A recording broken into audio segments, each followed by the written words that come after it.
బంగారు లేడిలా మారిన మారీచుడు రాముని ఆశ్రమం సమీపంలో అటూ ఇటూ తిరుగుతూ సీతాదేవిని ఆకర్షించడానికి తన వన్నె చిన్నులు ప్రదర్శించసాగాడు. ఆశ్రమం బయట ఉన్న రామలక్ష్మణులు ఆ బంగారు లేడిని చూశారు. దాని హొయలు, సొగసు, స్వర్ణకాంతిని గాంచి రాముడు ముచ్చటపడుతూ తమ్ముడితో, "ఈ లేడి అందంగా ఉంది కదూ! ఇలాంటి బంగారు లేడి ఉంటుందని కూడా మనకు తెలియదు. అసలు లోకంలో బంగారు లేళ్ళు ఉన్నాయా? ఏమో, సీత చూసిందంటే మాత్రం వదిలిపెట్టదు" అన్నాడు. లక్ష్మణుడు అనుమానంతో లేడిని చూస్తూ, "ముల్లోకాల్లో ఎక్కడా బంగారు లేడి ఉన్నట్లు వినలేదు. పైగా ఇంతకాలం లేనిది ఇప్పుడు మన ఆశ్రమం ముందు కనిపించి తారట్లాడుతుందంటే అది ఖచ్చితంగా మాయామృగం అయి ఉంటుంది. దీని జోలికి వెళ్ళడం శుభం కాదు" అన్నాడు. అంతలో ఆశ్రమంలో నుంచి సీతాదేవి బయటికి వచ్చింది. బంగారు లేడిని చూసింది.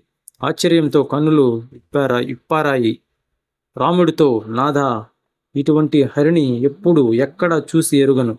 ఇది నా మనస్సును దోచుకుంది. దీన్ని సంహరించకుండా పట్టి తేగలిగితే మనం వనవాసం ముగించుకుని అయోధ్యకు వెళ్ళాక భరతునికి, అత్తయ్యలకు చూపించి సంతోషం కలిగిస్తా. ఈ బంగారు లేడిని తెచ్చిపెట్టు" అని అడిగింది. రాముడు మందహాసం చేసి, "లక్ష్మణ, మీ వదిన కోరక ఎన్నాళ్లకు ఒకే ఒక కోరిక కోరింది. దాన్ని తీర్చడం నా ధర్మం. అది మాయామృగమైతే వధిస్తాను, కాకుంటే పట్టి తెస్తాను. నీవు అప్రమత్తుడువై సీతను రక్షించు" అని చెప్పి ధనుర్బాణాలు, దివ్య ఖడ్గము ధరించి రాముడు బయలుదేరాడు. మాయాలేడి చంగున మాయమై మరు నిమిషంలో అల్లంత దూరాన ప్రత్యక్షమైంది. రాముడు దాని వెంట పరుగులు తీశాడు. ఆ మాయాలేడి బాణం దెబ్బకు అందనంత దూరంలో కనిపిస్తూ మాయమవుతూ రాముణ్ణి చాలా దూరం లాక్కుపోయింది. దానిని సంహరించక తప్పదనుకుని ధనస్సు సంధించి బ్రహ్మాస్త్రం విడిచిపెట్టాడు. ఆ బ్రహ్మాస్త్రం మృగరూపంలో ఉన్న మారీచుడి గుండెలను చీల్చివేసింది. వాడు మృగరూపం విడిచిపెడుతూ రాముడి కంఠస్వరాన్ని అనుకరిస్తూ, "ఆ సీత, ఆ లక్ష్మణ" అని అరిచి ప్రాణాలు విడిచిపెట్టాడు. రాముడు ఆర్తనాదం చెవులకు సోకడంతోనే సీతాదేవి లక్ష్మణుణ్ణి బయలుదేరి వెళ్ళమంది. అతడు నవ్వి, "అమ్మా, రాముణ్ణి ఎదిరించి జయించగలవాడు ఈ సృష్టిలో ఎవడూ లేడు. అతడు అజేయుడు. నిన్ను ఒంటరిగా విడిచిపెట్టి వెళ్ళడం నాకిష్టం లేదు. నువ్వు కీడు శంకించక అన్న శీఘ్రంగా తిరిగి వస్తాడు." ఆ కంఠస్వరం రామునిది కాదు, అది రాక్షసమయ అని చెప్పాడు. సీతాదేవికి కోపంతో పాటు దుఃఖం ముంచుకొచ్చింది.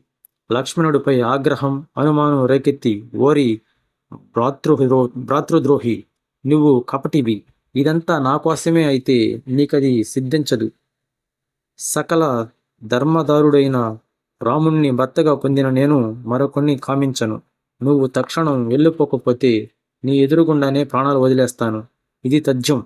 రాముడు లేకుండా ఈ భూతలంలో క్షణకాలం కూడా నేను జీవించను" అని రోధించసాగింది. సీతాదేవి ఇలా కఠినంగా మాట్లాడుతుంటే లక్ష్మణుడికి ఒళ్ళు గొగపుడ్చి నమస్కారం పెట్టి, "అమ్మా, అన్నగారి భార్యని తల్లితో సమానంగా గౌరవించే రఘువంశంలో పుట్టిన వాడిని నేను. నన్ను ఇంతగా శంకిస్తున్నావు కాబట్టి దైవం మీద భారం వేసి వెడుతున్నాను. జనకపుత్రి, వనదేవతలు నిన్ను రక్షింతురుగాక. పంచభూతాలు నీకు అండగా నిలుచుగాక. రామునితో కలిసి వచ్చి నీ దర్శనం చేసుకుంటానని పలికి ధనుర్బాణాలు తీసుకుని రాముడు వెళ్ళిన దారిన వెళ్ళిపోయాడు లక్ష్మణుడు. సీత భర్తని మనస్సులో తలుచుకుని కన్నీళ్లు పెట్టుకుంటుంది. రాముడు క్షేమంగా తిరిగి రావాలని 1000 దేవుళ్లకు మొక్కుకుంటుంది. ఇంతలో రావణాసురుడు జంగమదేవర వేషంలో పర్ణశాల ఎదుట ప్రత్యక్షమై శంఖారావం చేశాడు. కంటికి మంటికి ఏకధారంగా విలపిస్తున్న సీతాదేవిని చూశాడు. కాంక్షతో సీతని సమీపించాడు.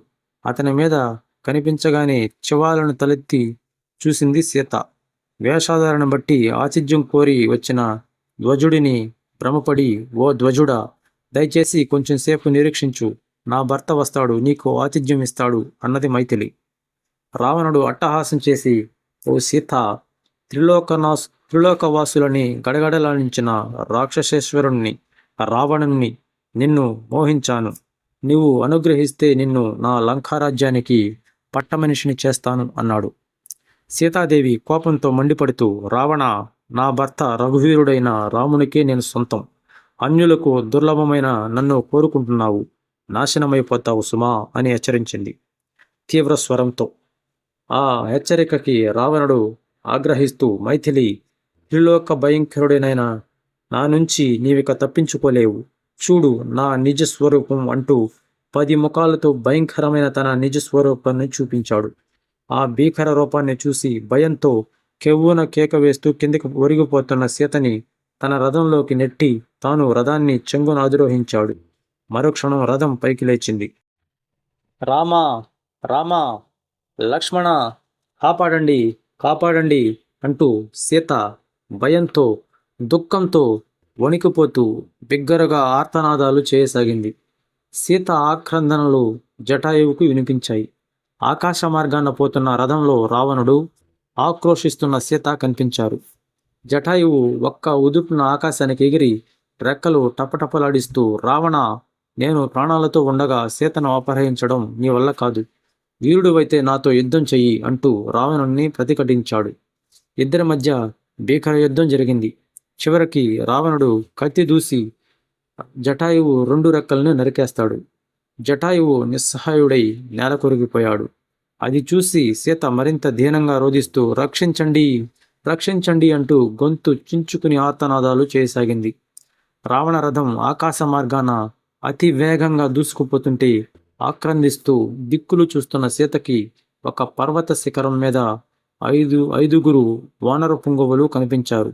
సీత చప్పున ఉత్తరీయం చింపి ఆభరణాలు మూటగట్టి వారి మధ్య పడేట్టు విడిచిపెట్టింది. ఆ మూట తమ మధ్యనే పడేసరికి వానరులు తలెత్తి విలిపిస్తున్న సీతాదేవిని గమనించారు. ఒకే ఒక్క క్షణకాలం, మరుక్షణం పంపానదిని దాటి విమానం లంకాపట్టణం వైపు సాగిపోయింది. సముద్రం దాటి సీతాదేవితో రావణుడు లంకాపట్టణంలోకి ప్రవేశించి అశోకవనంలో సీతను దించి, సీత, 100 యోజన విస్తీర్ణం గల ఈ లంకని వేలాది మంది రాక్షస వీరులు రక్షిస్తున్నారు. ఇంద్రాది దేవతలు కూడా దీన్ని ఏమీ చేయలేరు. ముల్లోకాల్లో నాకు సాటి వచ్చే వీరుడు లేడు. రాజ్యభ్రష్టుడు, తాపసుడు, మానవ మాతృడు అయిన రాముడు నన్నేం చేస్తాడు? రాముడు మళ్ళీ కనిపిస్తాడనుకోకు. మహాసముద్రాన్ని దాటి ఆ అల్పమానవుడు ఈ లంకకి రాలేడు. వస్తే ప్రాణాలతో పోలేడు. నా మాట విను, నన్ను నీ భర్తగా అంగీకరించు, శాశ్వత ఆనందాన్ని అనుభవించు అని చెప్పాడు రావణుడు. అంతటి దుఃఖంలోనూ సీతాదేవి నిర్భయంగా ఒక గడ్డి పరకని అడ్డుగా పెట్టుకుని నిబ్బరంగా, ఓరి, నా రాముడు ఆకాశం నుంచి చంద్రుణ్ణి నేలకు రాల్చగలడు, సముద్రాన్ని ఇంకించగలడు. ఈ సీతని విడిపించుకోలేడా? మోసం చేసి నన్ను అపహరించి తెచ్చావు. కానీ నా ప్రాణం తీసిన, నన్ను చంపి తిన్నా చావనైనా చస్తాను గాని నీకు దక్కను. మా 2 వంశాలకి అపకీర్తి రానివ్వను అని స్పష్టం చేసింది సీత. రావణాసురుడికి ఒళ్ళు మండిపోయి పళ్ళు పటపట కొరికి, మైథిలి, నీకు 12 నెలలు గడువిస్తున్నాను. ఈలోగా నువ్వు అంగీకరించకపోయావో మా వాళ్ళు నిన్ను ముక్కలు ముక్కలుగా తరిగేసి తినేస్తారు, జాగ్రత్త అని హెచ్చరించాడు. ఆ సమయంలో రాముడు త్వరగా ఆశ్రమం వైపు పరుగులు తీశాడు. అంతలో అల్లంత దూరాన ఎదురు వస్తూ లక్ష్మణుడు కనిపించాడు. లక్ష్మణుడు దుఃఖపూరిత స్వరంతో జరిగిందంతా వివరిస్తాడు. రాముడు ఆశ్రమ ప్రాంతమంతా వెతికాడు. పర్ణశాలలో చూశాడు. అది కళాహీనంగా బావురుమంటుంది. ఆశ్రమంలో సీత కనిపించలేదు. ఆమె ఏమైంది? ఫలపుష్పాల కోసం వెళ్ళిందా? నదికి వెళ్ళిందా? రాముడు అడవి అంతటా గాలించాడు. సీత కనిపించలేదు. దుఃఖంతో ఉన్మత్తుడైపోయాడు. చెట్టుకి గుట్టకి పరుగులు తీశాడు. నదీ నద ప్రాంతాలు అన్వేషించాడు. రాముడు పిచ్చివాళ్లా పరిభ్రమిస్తూ, లక్ష్మణ, సీత లేకుండా నేను జీవించలేను, మరణిస్తాను. ఓ సీత, నన్ను విడిచిపెట్టి ఎక్కడికి వెళ్ళావు అంటూ దుఃఖంతో ఆర్తితో వాపోతూ సీత కోసం వెతకసాగాడు. రాముడి నోట నిరంతరం ఇవే మాటలు. లక్ష్మణుడు ఎంత ఓదార్చినా ప్రయోజనం లేకపోయింది. ఇద్దరూ కొంత దూరం వెళ్ళాక అల్లంత దూరంలో పర్వత శిఖరంలా పడి ఉన్న జటాయువును చూశాడు. శరీరమంతా గాయాలతో రక్తపు ముద్దలా పడి ఉంది జటాయువు. రామా, వచ్చావా? సీతాదేవిని రావణాసురుడు అపహరించుకుపోయాడు. వాడిని వారించే ప్రయత్నం చేశాను, కానీ నా వల్ల కాలేదు అని చెబుతూ ప్రాణాలు వదిలేశాడు జటాయువు. రాముడు దుఃఖం ఆపుకోలేకపోయాడు. బిగ్గరగా రోదించాడు. దుఃఖపూరిత స్వరంతో, లక్ష్మణ, సీతాపహరణం కన్నా నా కోసం జటాయువు ప్రాణత్యాగం చేశాడన్నదే నన్ను మరీ బాధపెడుతుంది. తమ్ముడు, మనకు దశరథుడి లాంటి వాడు ఈ జటాయువు. నేనే అగ్ని సంస్కారం చేస్తాను అని చెప్పాడు రాముడు. అనంతరం జటాయువుకు దహన సంస్కారాలు మంత్రపూర్వకంగా జరిపి పిండ ప్రదానం, తర్పణాలు ఇచ్చాడు రాముడు. శ్రాద్ధక్రియ జరిగిన అనంతరం జటాయువు, నీవు పరమపదం చేరుకుంటావు, నీకు విష్ణు పదమును పొందుతావు అని పలికాడు రాముడు. మరుక్షణం రాముడి వాక్కు అనుసరించి జటాయువు సుందరమైన దివ్యరూపము ధరించి శుభంకరుడై దివ్యమైన సూర్యప్రభాస సమానమైన విమానాన్ని అధిరోహించాడు. శ్రీరాముణ్ణి పరిపర విధాలు స్తుతిస్తూ అంజలి ఘటిస్తూ అష్టాతిరేకముతో ఆనందాశ్రువులు విడుస్తూ జటాయువు విష్ణు నివాసమైన వైకుంఠానికి తరలి వెళ్ళాడు.